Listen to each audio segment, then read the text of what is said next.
Con buena energía, el podcast de E3 Consultores, con Manuel Romero. Con buena energía siempre nos gusta comenzar esta sección en la que aprendemos tanto sobre sostenibilidad y sobre eficiencia energética con nuestro colaborador y asesor energético Manuel Romero.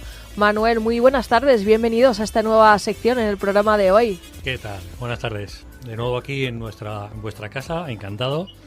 Y nada, vamos a tratar un tema interesante hoy, pero antes me gustaría hablar de una noticia que se va a oír del tema de ayudas. Como siempre vienes con la actualidad bajo el brazo. Vamos a ver, hay que estar mirando las cositas que van saliendo para Muchísimas gracias, eso demuestra que es un gran profesional y además se preocupa por nuestra audiencia para poder comunicar todas esas últimas horas que periodísticamente no se conocen o no se les da tanto bombo, pero para eso está nuestro consultor Manuel Romero, que está atento a todas ellas. Claro, ese es nuestro trabajo, Muchísimas gracias, adelante. Pues ya lo venía anunciando en los programas anteriores que se iban a publicar unas ayudas para el tema de rehabilitación, se publicaron ayer. Son las ayudas 2023 para la reforma, rehabilitación y actuaciones urbanas para edificios con uso vivienda. Pueden ser viviendas unifamiliares, chalés, edificios completos de viviendas o una sola vivienda dentro de un bloque de viviendas. Yo ya comenté, creo en el programa anterior estuvimos hablando de, en función del porcentaje de ahorro nos iban a dar más cantidad de dinero, de ayuda, ¿vale? Eso se mantiene igual, tal y como hablamos la semana pasada, o hace 2 semanas, perdón. Pero este año ha salido un nuevo programa, una nueva línea, que son ayudas para hacer cambios en la envolvente de las viviendas. Por ejemplo, cambiar ventanas. La subvención, en ese caso, la subvención máxima es de 3.000 euros por vivienda. Puede ser para una única vivienda de un bloque. Y el coste mínimo de la actuación, es decir, lo que mínimo que tenemos que invertir son 1.000 euros. Y bueno, yo creo que esto sí, es interesante que lo tengamos en cuenta. Se publicaron ayer, tenemos hasta desde el 6 de junio, si no recuerdo mal. Voy a mirar aquí los apuntes por no equivocarme. Perfecto, porque esos son datos exactos, que claro, es lo importante de todas estas ayudas, es a cumplir esos plazos. Claro, desde el 6 de junio de este año, o sea, dentro de poco más de un mes, hasta el 28 de diciembre tendremos de plazo para presentar las solicitudes. Esto está todo encuadrado dentro de los conocidos fondos Next Generation, que como todos sabéis, pues bueno, las obras tienen que estar terminadas antes del año 2026. Pues gracias Manuel por esa información y por cierto recuerdo que en el último programa un oyente nos envió un mensaje, lo que pasa que ya no estábamos fuera de estaba, yo no estaba aquí. Claro, ya no estabas tú en antena, ya habíamos terminado la sección, así que recuerdo que el oyente decía que había hecho esas reformas y que no había recibido la subvención oportuna de lo que esperaba y de hecho no se le había pagado nada. No recuerdo bien el mensaje en sí, tal como era, pero invitamos a que si nos está escuchando hoy también vuelva a reenviarnos, ahora que estamos empezando esta sección, para que te lo podamos comunicar, compartir contigo y a ver si así pues podemos darle una respuesta del por qué no recibió esa subvención pues que él esperaba que le correspondiera. Manuel, en cuanto al tema de hoy, después de haber abordado esta última actualidad, vamos a hablar de la edificación sostenible y el cómo diferenciar una construcción convencional de estas construcciones sostenibles. Bueno, a ver, a mí personalmente no me gusta mucho utilizar el término sostenible. Sostenible es algo que no se cae, se sostiene. Me gusta hablar más de de edificios que han tomado medidas para reducir los impactos en el medio ambiente, pero bueno, es verdad que generalmente todo el mundo utiliza el término sostenible, con lo cual lo vamos a encuadrar ahí. Son edificios, una edificación sostenible, son edificios en los que tanto la parte de diseño como el promotor pueden ser edificios de obra nueva o rehabilitación de algo que ya está construido. Como digo, es la parte de diseño como el promotor, lo que han hecho es un análisis de los impactos negativos que ese edificio puede hacer en el medio ambiente y ha tomado medidas para minimizarlos, reducirlos o incluso eliminarlos. Esto es una gran diferencia con con los edificios estándar, porque los edificios estándar, lo que normalmente, lo que se suele hacer, tanto en la parte de diseño como en la parte del promotor, es cumplir estrictamente con la normativa. Se quedan ahí en el cumplimiento estricto de la normativa y no van a más. Entonces, la gran diferencia es que la normativa en muchos casos, pues claro, la tecnología avanza muy rápidamente, entonces hay cosas que podemos aplicar en los edificios que no están todavía recogidas en la normativa. Entonces puede ser que esos edificios que cumplen estrictamente la norma se queden ahí, se queden un poquito anticuados, y bueno, estos promotores o estos equipos de diseño que sí que quieren ir un paso más allá, pues como digo, lo que hacen es eso, ¿no? Hacer un análisis primero de cuáles son los impactos que se pueden generar en el medio ambiente, de muchos tipos, como veremos, y tomar medidas para reducirlos. Bueno, por aquí ya un oyente nos manda uno de sus mensajes y nos dice: yo tengo 13 ventanas, para mí es poca la subvención. Porque una subvención, evidentemente 13 claro. ventanas, pero bueno, tenemos que tener en cuenta que evidentemente no son subvenciones al 100% prácticamente casi nunca, sino en una proporción. Es muy difícil. Sí, es un 40% de la inversión con un máximo de 3.000 euros. A ver, es verdad que cambiar ventanas no es una partida fácil, quiero decir fácil, que no es barata. Una vivienda que tenga, a ver, estoy dándole una vuelta aquí a la cabeza, y que tenga unas 7, 8 ventanas, se va a ir a un presupuesto fácil de 10.000, 13.000, 14.000 euros, 15.000 euros, con lo cual este señor que tiene, ¿cuántas has dicho? 13. 13 ventanas, pues claro, la cuantía va a ser mucho mayor. Entonces, si solo nos dan 3.000 euros, a ver, toda piedra hace pared, como está dicho, entonces... Y bueno, 3.000 euros no son nada malos, pero evidentemente... A ver, la ventaja de esta línea de tema de ventanas es que han simplificado la parte de la documentación para que ese tipo de ayuda sea más ágil. Entonces, bueno, pues si conseguimos 3.000 euros, yo creo que siempre es interesante, ¿no? Y sobre todo, vamos al kit de la cuestión. ¿Por qué es rentable invertir en la edificación sostenible? ¿Y cuáles son sus principales beneficios para promotores, propietarios y usuarios? Porque creo que, como siempre hemos dicho desde el principio, y tú nos has enseñado, lo importante es el bienestar. Claro, ese es el tema. A ver, mira, vamos a ver. Realmente, si pensamos un poquito, pasamos gran parte de nuestro día a día, de nuestra vida, gran parte, cuando digo gran parte me refiero a muchas horas dentro de los edificios. Y además los edificios son responsables aproximadamente del 30% de las emisiones de CO2 en la Unión Europea. Es decir, en la medida que estos edificios son más sostenibles, pues van a mejorar ese tiempo que estamos dentro del edificio, nos van a dar una calidad mucho mayor y van a conseguir pues reducir esas emisiones de CO2. Lo vimos con la pandemia. Si recordamos, ya ha pasado tiempo, quizás a lo mejor ya no nos acordamos. Casi 3 años, sí. Pero en la pandemia llegó un momento que nuestros hijos, cuando iban al cole en pleno invierno, tenían que tener las ventanas. 3 años ya, yo estaba pensando en cierta fecha, pero no, 3 años ya. Pero los críos en el cole tenían que tener en pleno invierno las ventanas abiertas para el tema de la ventilación. Y en muchos edificios públicos se pusieron detectores de CO2. Porque decían que la concentración de CO2 podía ser significativo de la contaminación que hay dentro del edificio, y por eso el tema de ventilar y proliferar esos virus. Claro, entonces, si tenemos un edificio que todo esto lo tiene controlado ya de por sí, no sé, vamos a evitar esos problemas, ¿no? Tú me preguntabas, ¿para el promotor o para el usuario? Pues mira, para el promotor va a tener 2 ventajas. Lo primero es una cuestión de imagen.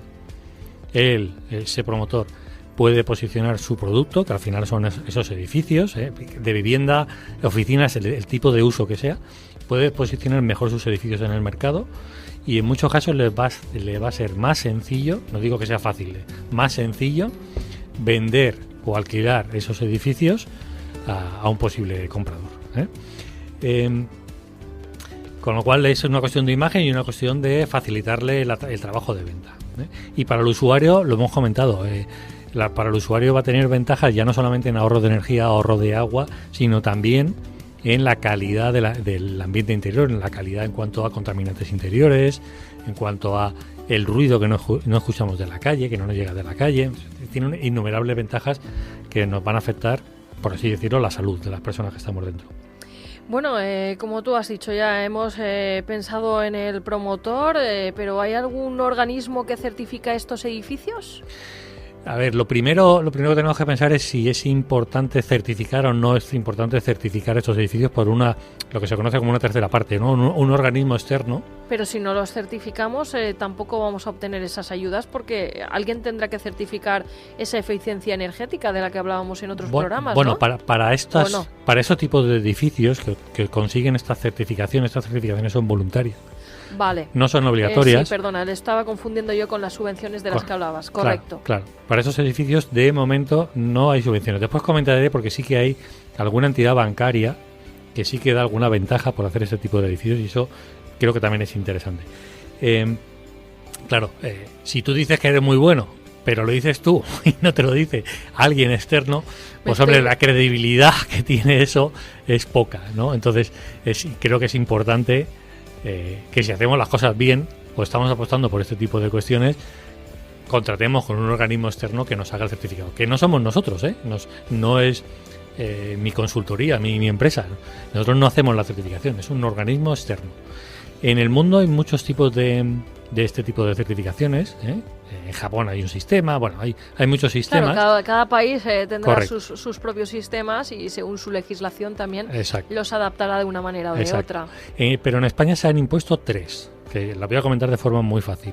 La primera es LEED, L-E-E-D. Esta viene de Estados Unidos.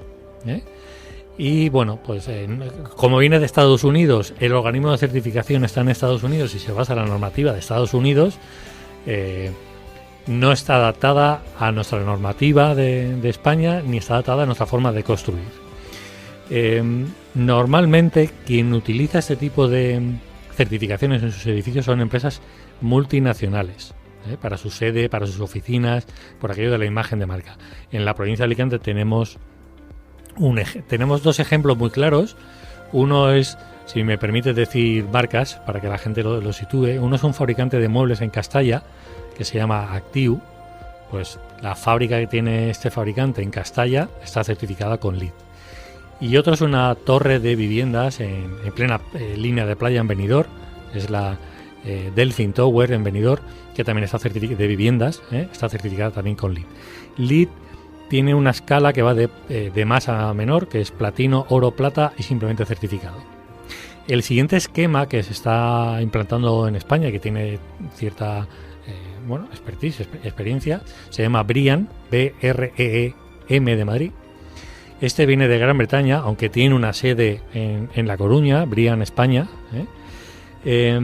y también se utiliza sobre todo para organismos más de tipo oficial, ¿no? De la administración. En la provincia de Alicante tenemos un ejemplo muy claro, que es la WIPO, la Oficina de Marcas en la entrada de Alicante. Esta está certificada, como es un organismo europeo, está certificada con ese sistema BREEAM. También se puede utilizar para viviendas, pero no es lo habitual. Este certificado, este sistema, va por estrellas, de 1 a 5. Una es el menor certificado y 5 el máximo.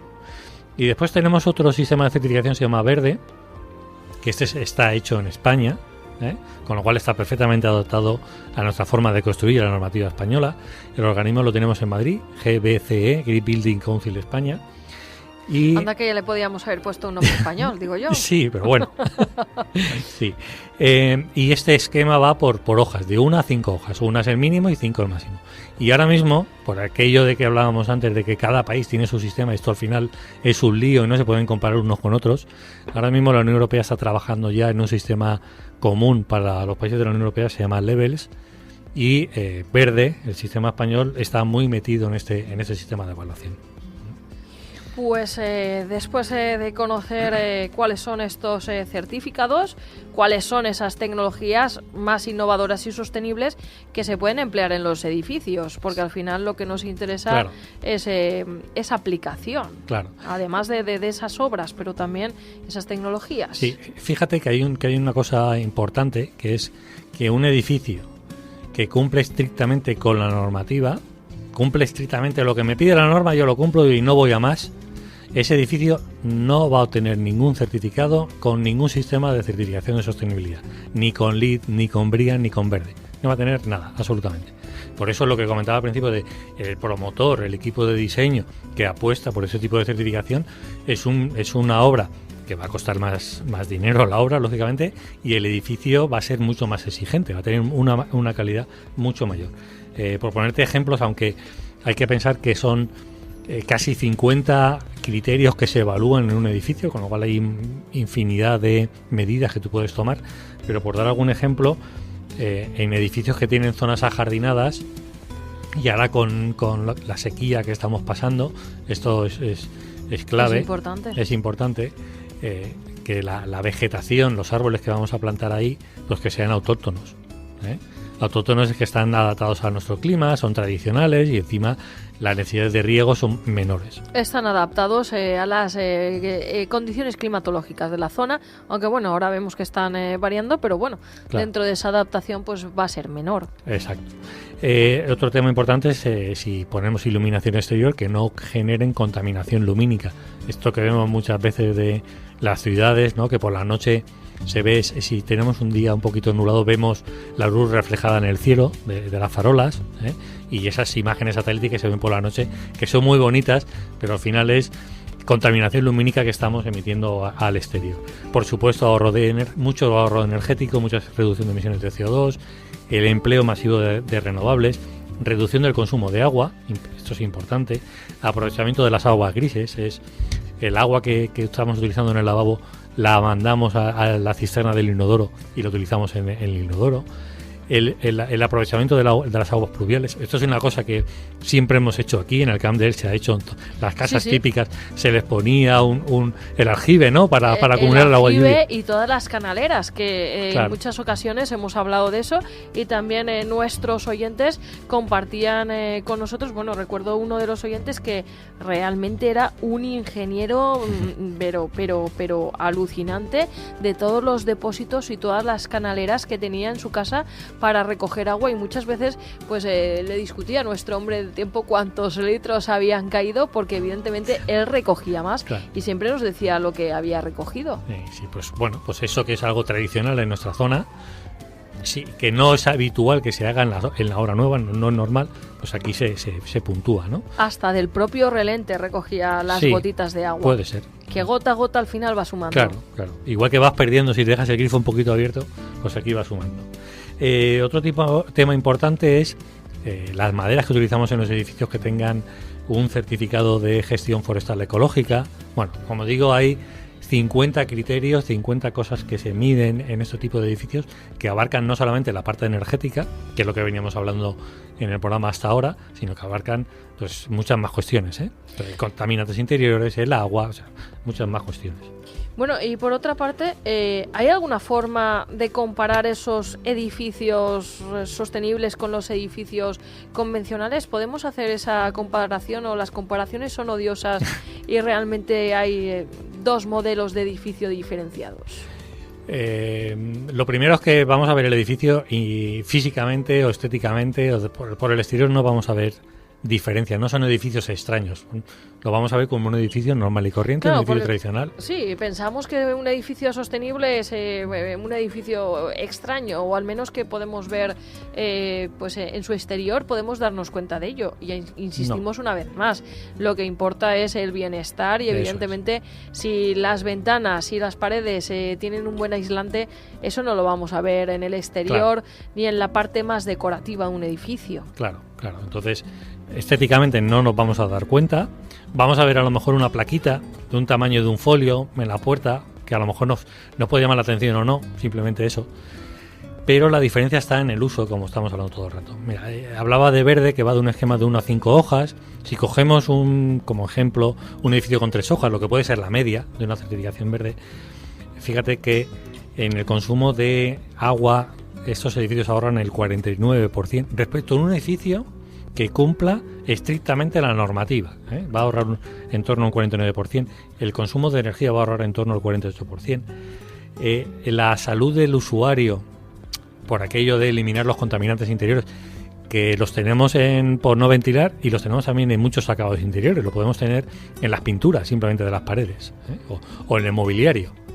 Esto va a mejorar en torno a un 52%, Y en cuanto a las emisiones de CO2, este tipo de edificio con 3 hojas va a reducir las emisiones en un 57%. Son 4 parámetros muy interesantes, ¿no? Consumo de agua, energía, salud del usuario y emisiones de CO2, que es una comparación muy clara con un edificio estándar que se esté construyendo en este momento. ¿Y cómo podemos medir todos esos parámetros que tú dices? Seguro que hay algún aparatito de esos interesantes, sobre todo, pues por ejemplo, la concentración o el valor del aire. O sea, el valor me refiero a la calidad del aire. Sí, bueno, en la calidad del aire hay varios parámetros, con CO2, que ese es el que estábamos acostumbrados con la pandemia, pero es CO2, humedad relativa, temperatura y también compuestos orgánicos volátiles. Ahora se está midiendo también las partículas pequeñas. Hay sensores, son aparatitos que llevan, igual que os he hablado de sensores para medir el consumo de energía, hay sensores que tú los pones, no los ves porque son aparatitos muy pequeños y en el móvil estás viendo perfectamente pues cómo tiene la temperatura, cómo tienes esos compuestos orgánicos volátiles y demás. Y hay sensores que llevan incluso una alarma o un sensor luminoso que te avisa cuando tienes que ventilar, porque has superado un valor límite y tienes que ventilar. Y después, por otra parte, ¿cuál es el papel de todas esas políticas públicas en la promoción de esta edificación sostenible? Porque evidentemente, pues todas estas subvenciones, todos estos fondos Next Generation están de alguna manera empujando a los ciudadanos a que cada vez tengamos más edificios sostenibles, casas sostenibles, energías renovables. ¿Cuál es el papel de todas estas políticas públicas? A ver, el papel primero, y que cualquiera puede pensar en él, y que es básico, es pues actualizar la normativa e ir exigiendo más, ¿no? En la normativa, para que estas cosas no sean algo testimoniales o porque un promotor, un equipo de diseño ha dicho, pues venga, me voy a embarcar en esto porque aquí yo quiero, porque no es obligatorio, voy a hacer que ese edificio tenga un coste mucho no, pero mayor que uno estándar y voy a pelear por esto, ¿no? Entonces, un poco el primer paso es el tema de la normativa, pero por otro lado, a nivel local se pueden hacer muchas cosas. Por ejemplo, reducir licencias de construcción, licencias de rehabilitación, reducir el IBI para este tipo de edificios. Eso es lo básico que puede hacer un ayuntamiento. Crear actos eventos para fomentar este tipo de edificios y que la gente los conozca.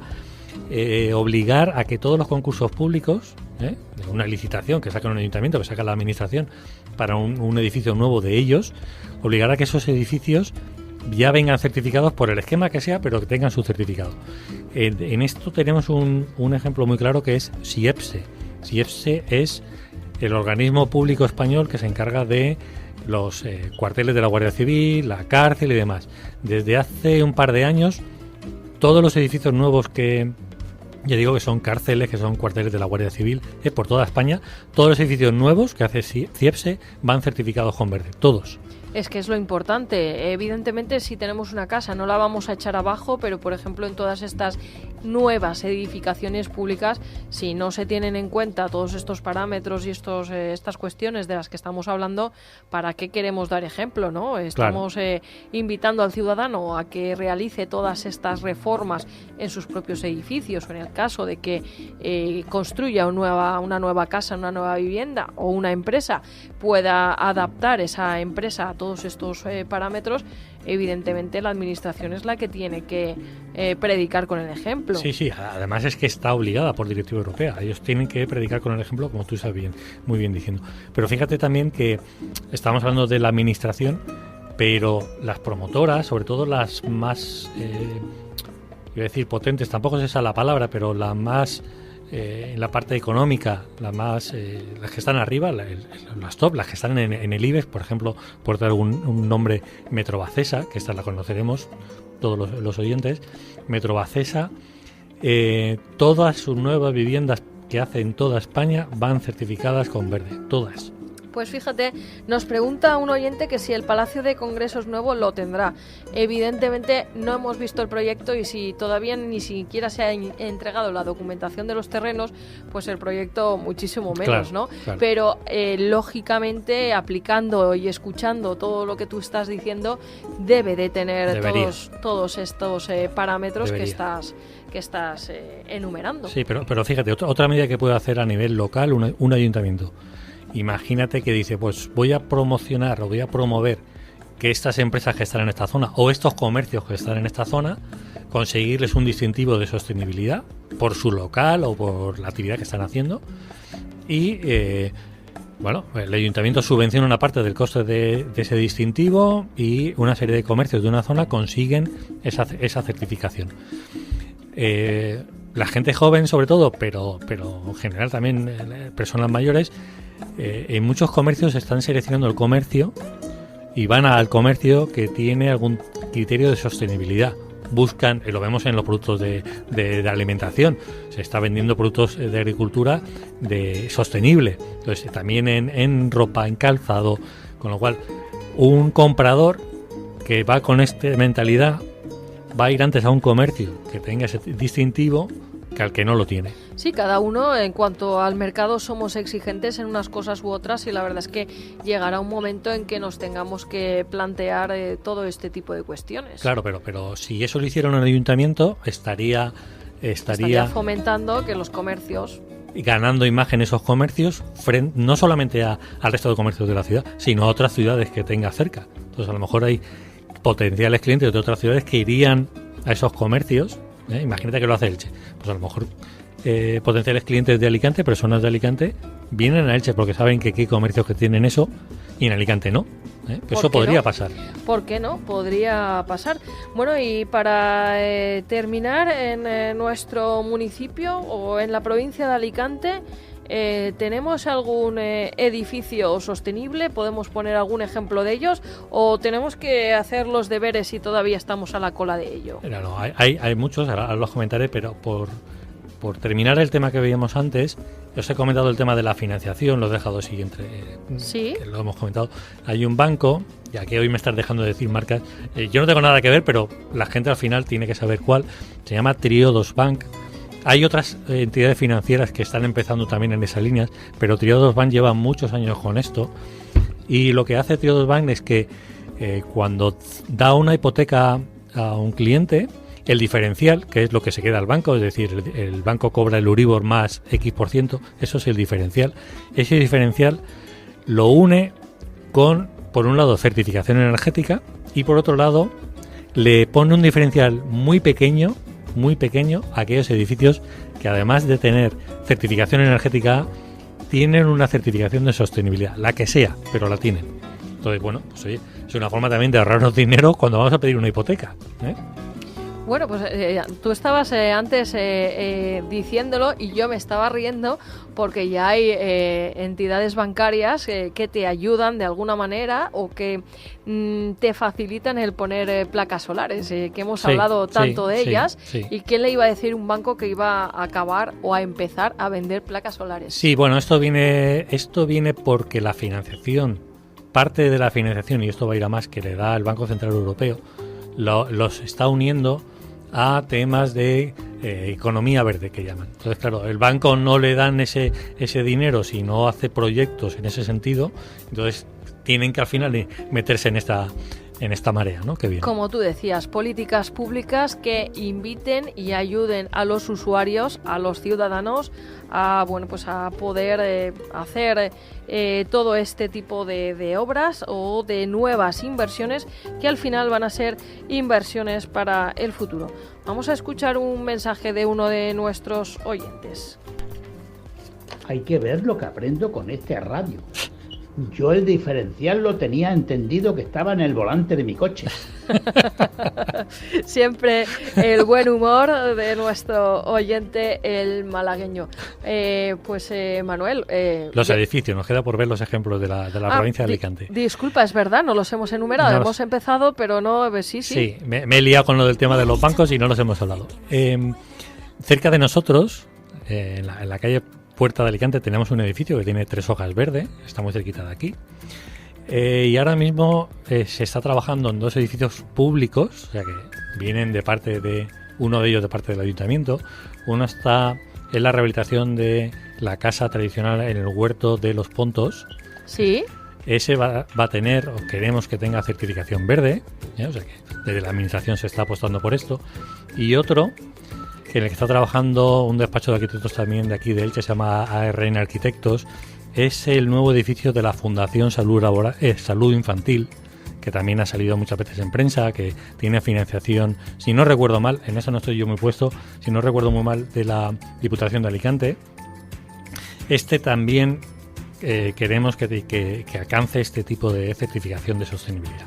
O sea que en Elche y en el Huerto de Trabalón también tenemos algún edificio de viviendas. En Elche ya hay varios ejemplos que tienen esta certificación. En Alicante ciudad tenemos varios, en San Juan tenemos varios, en Campello tenemos varios. O sea, se está empezando a extender. En Murcia hay, esto se está empezando a extender. Y a nosotros, la verdad es que esto es curioso, cada año nos piden, hay más promotores y más despachos de arquitectos que nos piden más información sobre esto. Al principio era simplemente obtener el certificado, simplemente una hoja, que es el mínimo. Pero ahora nos ha pasado una cosa curiosa con un promotor de Guardamar del Segura, que quiere la máxima certificación posible en sus viviendas unifamiliares. Son viviendas de alto standing y él ha ido directamente a lo máximo. Pues oye, eso está muy bien por parte de esos promotores que quieren en esas construcciones.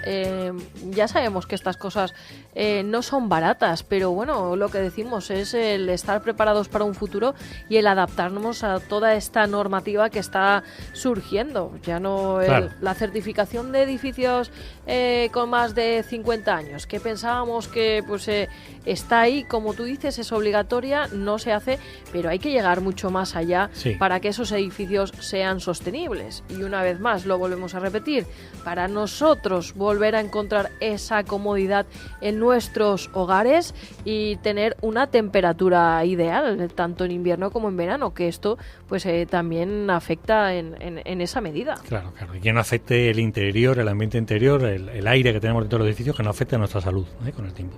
Esto es muy importante.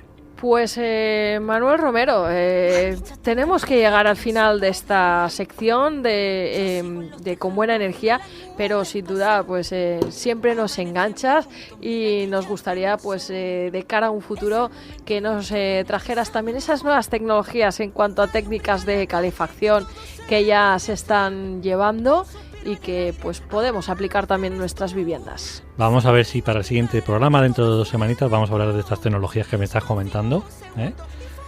Intentaré de que no sea una cosa muy técnica, pero bueno, vamos a intentar, por lo menos que lo conozcamos, porque es algo que está en el mercado, que se está imponiendo mucho, y que conozcamos y que sepamos realmente qué es lo que es. Claro, y las aplicaciones que podemos darle en nuestra vida exacto, las diaria. Aplicaciones, si es verdad que ahorran, no ahorran, todo este tipo de cuestiones, intentaremos resolverlas en un par de semanas. Siempre con tus cuentas y tus porcentajes bien hechos que ya nos tienes acostumbrados. A ver, como ingeniero yo soy cabeza cuadrada, necesito dar números, si no, me pierdo. Muchísimas gracias, Manuel. Hasta la próxima sección. Nada, a vosotros.